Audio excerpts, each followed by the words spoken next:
Vítajte pri sledovaní inštruktážneho videa pre obsluhu setoboxov. Dnešná časť – televízia a rádia. Asi najpoužívanejšou aj najobľúbenejšou službou našich setoboxov je sledovanie televízneho vysielania veľkého množstva televíznych kanálov a zároveň počúvanie rozhlasových staníc rôzneho druhu. Spôsobov, ako sa môžete dostať do ponuky pre ich výber, je viacero. Tým najzákladnejším je vyvolať menu aktuálnej ponuky cez základné menu setoboxu a jeho prvú voľbu kanály a následne voľbu služby televízia či rádia. Rýchlejšou voľbou je použitie farebných kláves na priame zapnutie služby, a to zapnutie zoznamu televízií cez červené tlačidlo a ponuku rádií cez tlačidlo zelené. Je tu však predsa ešte len jedna možnosť, a to použitie tlačidla OK na diaľkovom ovládači setoboxu. To nám vyvolá zoznam televíznych alebo rozhlasových kanálov podľa toho, ktorú službu práve teraz využívame. Okno so zoznamom kanálov poskytuje mnoho užitočných informácií. Okrem samotného názvu je to aj číslo poradia tohto kanálu či jeho logo. V prípade, že je tento kanál archivovaný, v jeho logu sa vám zobrazí indikátor archivovania žltá páska. Pravá strana okna disponuje informáciou o názve aktuálnej vysielanej relácie, jej bližší popis a veľmi užitočný je aj čas zostávajúci do konca relácie. V spodnej časti obrazovky je uvedený aj nasledujúci televízny program na príslušnom televíznom kanáli. Veľmi nenápadnou, ale o to dôležitejšou informáciou je aktuálny čas v hornej časti obrazovky. V rámci zoznamu kanálov sa pohybujeme jednoduchým spôsobom, cez smerové šípky hore a dole. V prípade, ak chceme cez veľké množstvo kanálov prechádzať rýchlejšie, použijeme tlačidlá šípok vpravo, vľavo, ktoré umožňujú pohyb v rámci zoznamu o 5 pozícií oboma smermi. Niekedy to môže byť naozaj zdĺhavé preklikať sa na ten kanál, ktorý práve teraz chcete sledovať. Na to slúži filter T9, že si môžete zadať rôzne písmená, ktoré obsahuje váš televízny kanál a na obrazovke vám potom zostane len ich zoznam. Pre ilustráciu máme záujem nájsť relaxačný kanál TV Pianko. Cez ovládač si vyklikáme písmená P, I, A, N a v zozname sa nám vyfiltruje hľadaný kanál Pianko a ohník nám horí. Zvolený filter si veľmi rýchlo zmažeme jediným zatlačením červeného tlačidla. Samotný zoznam kanálov máme možnosť upravovať v okne tzv. Editora ponuky, ktoré si volíme modrým tlačidlom v zozname kanálov.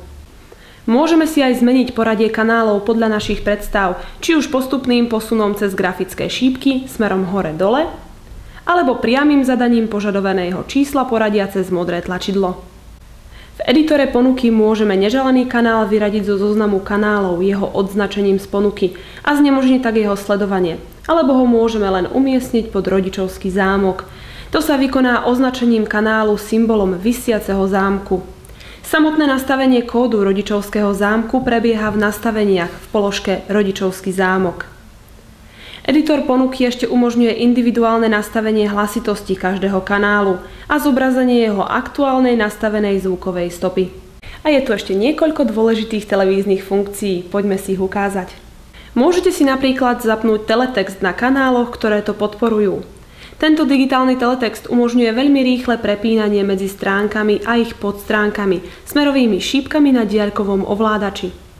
Nasleduje možnosť zapnutia titulkov tlačidlom titulky na kanáloch, ktoré to samozrejme podporujú. Funkcia ideálna na učenie sa cudzieho jazyka, no a tlačidlom formát obrazu dokonca vieme zmeniť aj umiestnenie titulkov na obrazovke, podľa toho, čo komu viac vyhovuje. V súčasnej dobe sa v televíznom priemysle využívajú dva hlavné formáty obrazu. Je to ten starší 4:3, ktorý sa postupne či už na televíznych príjimačoch alebo aj pri televíznych reláciách nahrádza modernejším formátom 16:9. Keďže náš setobox dokáže pracovať s oboma formátmi, zákazník má možnosť si medzi nimi prepínať tlačidlom formát obrazu. Môže si zvoliť až 4 zobrazenia podľa potreby zákazníka. To je full screen, letterbox, panscan a kombinovaný. Niektoré televízne kanály, prípadne len niektoré relácie vysielajú v tzv. Duálnom režime, čo znamená, že sa vysielajú viaceré zvukové stopy. Vo väčšine je to zvuková stopa originálna a zvuková stopa lokálna, ale nemusí to byť pravidlo a tie stopy môžu byť aj viacjazyčné. V takomto prípade sa na ich prepínanie využíva tlačidlo Prepínanie zvukovej stopy. Úplne ideálne pre štúdium cudzieho jazyka však. Pre úplný komfort ovládania je samozrejmosťou nastavovanie automatického vypínania setoboxu, a to prostredníctvom tlačidla časovača na diaľkovom ovládači. Ten poskytuje možnosti vypnutia podľa rôznych časov. O 10 minút, 20 minút, 30 minút a tak ďalej, až po možnosť automatického vypnutia setoboxu po skončení práve prebiehajúcej relácie. Po naozaj vyčerpávajúcom vysvetľovaní vám teraz želáme už len príjemnú zábavu.